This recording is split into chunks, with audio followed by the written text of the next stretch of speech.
सोचो, तुमने अपना सारा टाइम, पैसा और सपने एक स्टार्टअप में डाल दिए और फिर भी तुम फेल हो जाओ। ये सिर्फ अफसोस की बात नहीं है, ये हर 10 में से 9 फाउंडर्स के साथ होता है। लेकिन असली क्वेश्चन है, क्यों 99% स्टार्टअप्स फेल होते हैं? क्या लक का प्रॉब्लम है, या मार्केट टफ है, या फिर कुछ और, कुछ हमारे दिमाग की वजह से? आज हम साइकोलॉजी के एंगल से समझेंगे कि स्टार्टअप्स फेल क्यों होते हैं और कैसे आप अपने सपने बचा सकते हो। लास्ट रिएक्शन शायद तुम्हें शॉक दे दे और तुम्हारा बिजनेस का माइंडसेट ही चेंज कर दे।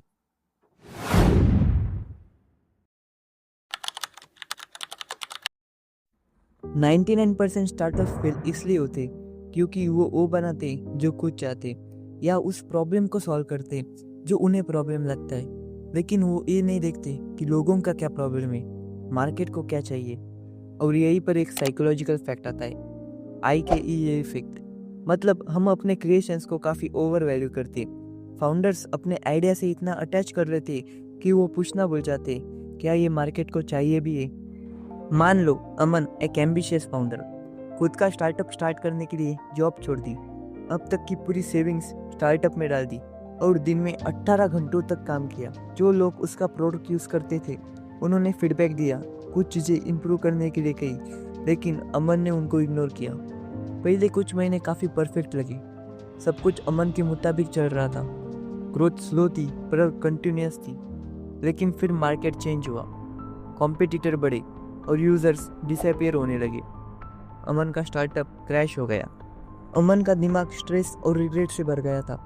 और अक्सर यही मोमेंट होता है जब फाउंडर्स गिव अप कर देते। और ये कहानी सिर्फ अमन की नहीं है। आपके पास बेस्ट आइडिया और पैसा होने के बाद भी अगर आपकी टीम एग्जीक्यूट नहीं कर पाई तो स्टार्टअप फेलर 100% तय। बहुत से फाउंडर सोचते हैं आइडिया यूनिक है, पैसा भी है, अब तो सक्सेस पक्की। लेकिन रियलिटी में अगर टीम अलाइन नहीं है, डिसिप्लिन नहीं है, तो आइडिया पेपर पर ही रह जाता है। इसी को हम साइकोलॉजी के एंगल से समझते हैं। लोग नेचुरली अथॉरिटी और डोमिनेंट पर्सनैलिटी को फॉलो करना पसंद करते हैं, ग्रुप के बिहेवियर को कॉपी करते। लेकिन अगर लीडर टॉक्सिक हो तो लोग सच बोलना बंद करते, मिस्टेक्स हाइड होने लगती है और कम्युनिकेशन वीक होता है। जब तक ये सब पता चलता है तब तक काफ़ी डैमेज हो चुका होता है।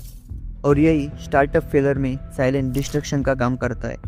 इसी पर 1950s में पॉलिश अमेरिकन साइकोलॉजिस्ट सोलोमन एश ने एक एक्सपेरिमेंट किया था। उन्होंने एक सिंपल लाइन कंपैरिजन टेस्ट लिया। उन्होंने 7 पार्टिसिपेंट्स को बुलाया और अब इमेजिन करो कि उनमें से एक तुम हो। वहाँ पे सभी लोग कॉन्फिडेंट लग रहे और सभी एजुकेटेड और सीरियस लोग हैं। अब टेबल पर 2 कार्ड रखे जाते हैं। पहले कार्ड पे एक सिंपल सी लाइन होती है और दूसरे कार्ड पे 3 अलग लाइंस होती है, A B C. Question simple है, आपको सिर्फ ये बताना है कि सेकेंड कार्ड के तीनों लाइनों में से कौन सी लाइन फर्स्ट कार्ड की लाइन जितनी है। और आंसर ऑब्वियस है ए। लेकिन जब पहला व्यक्ति बोलता है बी तो तुम सोचते हो शायद गलती हो गई होगी। दूसरा भी बी ही बोलता है, अब थोड़ा कंफ्यूजन। तीसरा, चौथा, पांचवा और छठा सभी बी ही कहते हैं। अब तुम्हारी बारी है। तुम क्लियरली देख रहे हो कि आंसर ए है, लेकिन रूम में सिर्फ तुम अलग हो और यही मोमेंट डेंजरस है। इसका रिजल्ट ये आया कि और 75% लोगों ने चूज़ किया ग्रुप को। और यही लेसन बिजनेस मीटिंग में काम आता है। लोगों के पास काफ़ी क्रिएटिव आइडियाज़ होते हैं, लेकिन वो सीनियर्स के प्रेशर में अपने आइडियाज़ को बता नहीं पाते। आजकल फाउंडर्स शाइनी ऑब्जेक्ट चेस करते रहते हैं, जैसे कि नया ट्रेंड, नया एआई टूल, नया फ्रेमवर्क, और हर बार उन्हें लगता है बस ये वाला ट्राई करते हैं और गेम चेंज हो जाएगा। लेकिन साइकोलॉजी के अकॉर्डिंग इसे कहते हैं ज़ाइगर्निक इफेक्ट। मतलब जब हम मल्टीपल टास्क स्टार्ट करते और कंप्लीट नहीं कर पाते तो हमारा ब्रेन उन सबको बैकग्राउंड में ओपन टैब्स की तरह चला के रखता है। इसका रिजल्ट ये होता है कि हम कॉन्स्टेंटली डिस्ट्रैक्टेड रहते और एग्जीक्यूशन प्रोसेस स्लो हो जाती है। लेकिन प्रॉब्लम सिर्फ डिस्ट्रैक्शन या स्ट्रेस नहीं है, एक और बड़ा रीज़न है इंस्टेंट ग्रेटिफिकेशन। 99% स्टार्टअप्स इसलिए फेल होते क्योंकि फाउंडर्स जल्दी गिव अप कर देते। उन्हें लॉन्ग गेम का फियर होता है। इसे हम एक एक्सपेरिमेंट से समझते। 1970s में Austrian American psychologist Walter Mischel ने एक फेमस मैर्शमैलो एक्सपेरिमेंट किया। एक्सपेरिमेंट सिंपल था। उन्होंने बच्चों के सामने एक मैर्शमैलो रख दिया और दो ऑप्शंस दिए। ऑप्शन 1, मैर्शमैलो अभी खा लो, और ऑप्शन 2, 15 मिनट वेट करो और 2 मैर्शमैलो मिलेंगे। इसका रिजल्ट ये हुआ कि जो बच्चे वेट कर पाए उनका फ्यूचर में एकेडमिक परफॉर्मेंस इम्प्रूव हुआ, खुद पे ज़्यादा सेल्फ कंट्रोल रख पाए और बेटर लाइफ आउटकम्स ला पाए। अब बात करते इसके पीछे के साइकोलॉजिकल इंसाइट पे।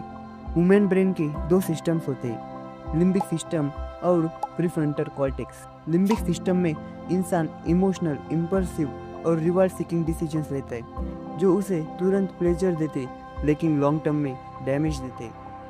प्रीफ्रंटल कॉर्टेक्स में इंसान प्लानिंग, डिसिप्लिन और लॉन्ग टर्म थिंकिंग से डिसीजन लेता है, जो उसे फिलहाल डिस्कम्फर्ट देते लेकिन लॉन्ग टर्म में बेनिफिट देते। Why startups feel so painful? Startup journey में 3 साइकोलॉजिकल अटैक्स होते। First, uncertainty anxiety. इसमें फ्यूचर क्लियर नहीं होता, इनकम स्टेबल नहीं होती और वैलिडेशन नहीं मिलती है। ह्यूमन ब्रेन को ये सब हैंडल करने की आदत नहीं होती है, इसलिए ये काफ़ी पेनफुल लगता है। Second, invisible progress problem. Business में आपको ओवरनाइट सक्सेस नहीं मिलती है, ये कंपाउंड ग्रोथ है और कंपाउंड ग्रोथ इनिशियली फ्लैट दिखती है। जैसे जिम में, तुम जिम गए, पहले हफ्ता बॉडी में कोई चेंज नहीं, दूसरा हफ्ता कोई चेंज नहीं, लेकिन 1 महीने बाद थोड़ा चेंज दिखने लगा और 6 महीने बाद तुम्हारी बॉडी ट्रांसफॉर्मेशन विजिबल होने लगी। जैसे जिम में इंस्टेंट रिजल्ट नहीं मिलता, वैसे ही स्टार्टअप में होता है। यहाँ पे पेशेंस रखना पड़ता है। थर्ड, सक्सेसफुल फाउंडर्स क्या डिफरेंट करते? सक्सेसफुल फाउंडर्स रिजल्ट चेस करते, वो सिस्टम बिल्ड करते, वो कस्टमर फीडबैक का एनालिसिस करते और प्रोडक्ट इंप्रूवमेंट पर ध्यान देते, चाहे रिजल्ट आए या नहीं आए। ये कंसेप्ट अलाइन करता है डिसिप्लिन फिलोसफी से, जैसे कि जेम्स क्लियर ने अपनी बुक एटॉमिक हैबिट्स में एक्सप्लेन किया है। Goals set direction, system create progress. वो डिले ग्रेटिफिकेशन को ट्रेन करते हैं, जैसे कि सेल्फ कंट्रोल। सेल्फ कंट्रोल एक मसल है जो कि सोशल मीडिया को लिमिट करने से, शॉर्ट टर्म प्लेजर को रिड्यूस करने से और लॉन्ग टर्म रिवार्ड विजुअलाइज करने से आती है। न्यूरोसाइंस के हिसाब से जितना ज़्यादा तुम वेट करते हो रिवार्ड के लिए, उतना स्ट्रॉन्ग तुम्हारा प्रीफ्रंटल कॉर्टेक्स कंट्रोल होता है। स्टार्टअप फेलर का रीज़न सिर्फ मार्केट नहीं होता, अक्सर रीज़न होता है एक अनट्रेन माइंड। क्योंकि जब फाउंडर्स अपने दिमाग को समझे बिना डिसीजंस लेते तो वो सोचते कि वो मार्केट समझ रहे, लेकिन रियलिटी में वो अपने अजम्पशंस को फॉलो कर रहे होते हैं। और यही वो इनविजिबल ट्रैप है जहाँ 99% फाउंडर्स फेल हो जाते हैं, क्योंकि बिजनेस में सबसे बड़ा गेम मार्केट का नहीं, माइंड का होता है। 99% फाउंडर्स की कहानी यही ख़त्म होती है, लेकिन असली खेल यही से शुरू होता है। क्योंकि 1% फाउंडर्स कुछ अलग नहीं करते, वो बस अलग सोचते। और उन 1% फाउंडर्स की ऐसी 7 स्ट्रैटेजीज जो उन्हें बाकी सबसे अलग बनाती है, वो हम अगली वीडियो में देखेंगे। सो अगर तुम्हें भी उन 99% के ट्रैप में ना फंसकर उन 1% में आना है, तो अगली वीडियो मिस मत करना और वीडियो को लाइक और चैनल को सब्सक्राइब करना मत भूलिएगा। थैंक्स फॉर वॉचिंग, मिलते हैं नेक्स्ट वीडियो में।